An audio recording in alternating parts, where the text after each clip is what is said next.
Hey guys, Power Republic's video this week is all about the Mychron 5 Lambda sensor. Well, actually, it's just the Mychron Lambda sensor. It's called the LCU1 kit. And what we're going to be doing today is we're going to be explaining what comes in the kit and how to install it on the Kart. Now, this question is brought to you by some of the comments that we've had on our videos over the last few weeks. A lot of people are asking questions about tuning their engines, and to me, the Lambda sensor is actually the best way to tune a two-stroke engine. Actually, I use it on four-stroke cars too. So it really is the sort of the quintessential tuning tool for any race engine. So let's get to it. So the AIM Mychron system has many additional features. Now this one is an LCU1, and this is what you're going to need to get to make the system work. Or it's an interface. So our Lambda sensor will plug into here. This guy's going to go into the back of the Mychron head unit, and we're going to show you all that in the video. And then also too, we've got our battery terminals, because this little sensor is a heated wideband Lambda sensor, and it requires 12 volt power, and it will chew your battery. Also in the box is the socket to be welded on the header pipe. So the car we're going to be installing it on already has a socket welded on the header pipe, and this is about 115 millimeters from the end of the header pipe. And also too, if you wanted, because we're installing the heated wideband sensor for the Mychron, you could install the socket over here and the sensor in between the end of the diverging cone here where this weld is. And you can see there's a little spot on the exhaust pipe, and that's the spot weld for the converging cone. So halfway between these 2 points here is where you can weld this socket in, and you can put it straight on top of the pipe. You might even angle it a little bit closer to the seat so the wiring can be a bit neater. The first thing we're going to do is install the sensor into the header pipe. Now the reason being is once this is plugged into the harness, it makes it pretty difficult to screw this in without getting a big twist in the cable. The sensors come pre-lubricated with some nickel anti-seize. That's because the high temperature of the header pipe and the exhaust gases can make these threads sticky. So use a bit of nickel anti-seize when you're putting these sensors into the header pipes.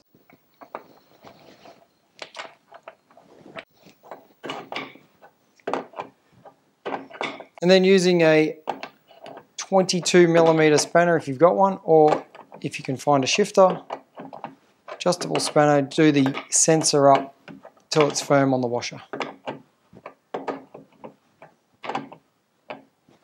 So now that we've got the sensor installed on the cart, we're going to install the receiving unit onto the cart and then wire it all up. So the first thing we're going to do is plug the 5-pin extension lead into the expansion port on the bottom of your Mychron 5.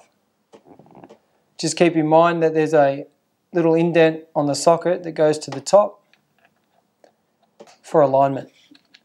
And then you can just simply screw the terminal in to place.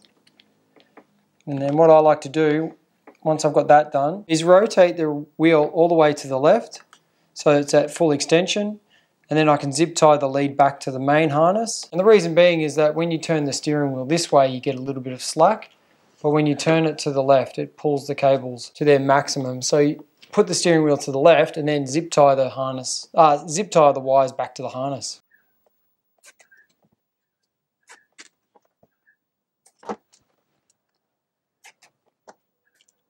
Another great feature of the Tony Kart is this tiny little bracket down here that I'm sure is not for anything really in particular other than zip tying the Mychron 5 LCU1 to it. Now what I do first is get a little bit of sticky back foam, and this is an old seat pad that I had lying around, but you could use anything really. I like to stick this down first and then zip tie the LCU1 kit to this.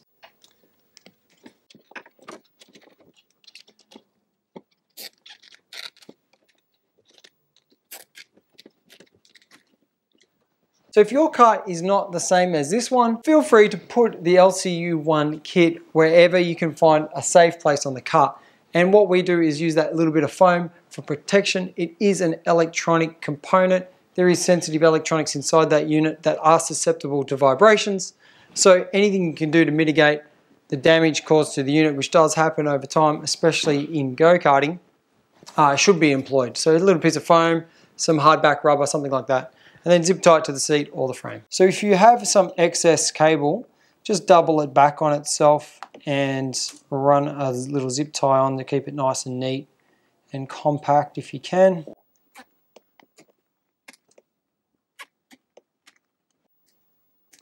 Okay, so we've got the bulk of the system installed on the car.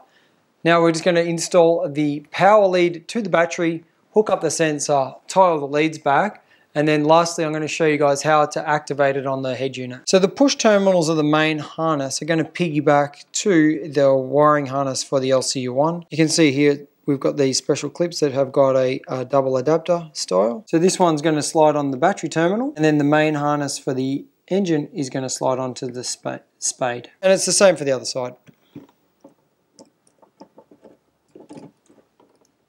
Now we can plug the sensor into the unit. The two ports can only go on one way. And now we can tie all this back nice and neat to the main harness.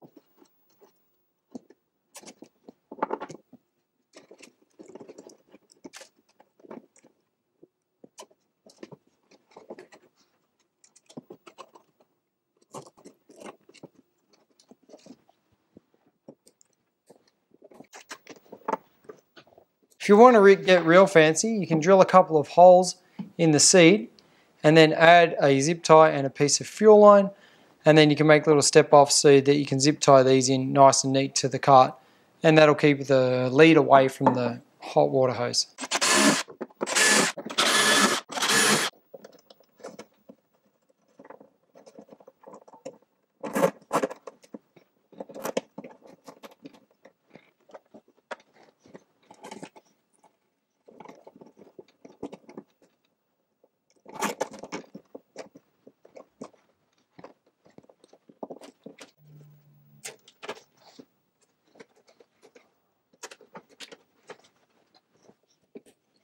So the last thing we're going to do is show you how to activate it on the head unit. Okay, so now that we've got everything installed, we need to go into our Mychron.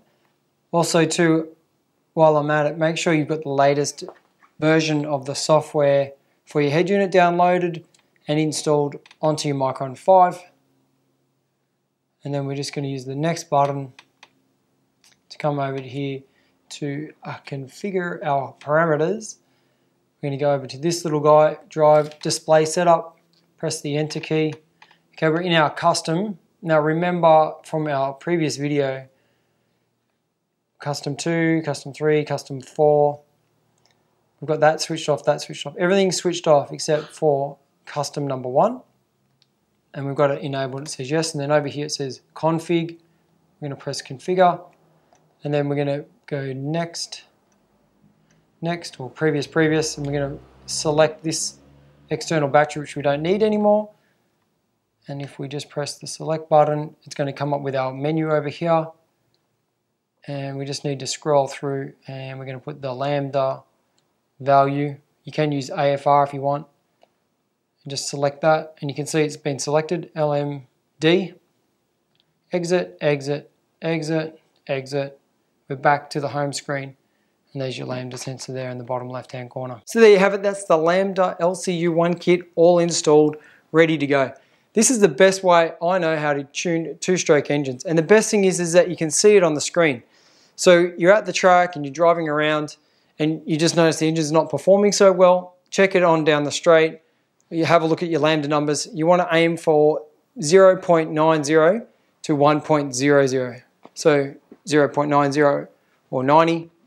Off the corners is what you want to see at the start of the straight, and then as the RPMs build in the upper top end, closer to the 1.0. Now, some other engines will run better at 1.1, other ones, they need to be 88. So there will be specific tuning elements for your engine. I don't know what your situation is, but if you don't know any better, just stick between 90 and 1.0, and that'll get you out of 90% of the problems with tuning two-stroke racing engines.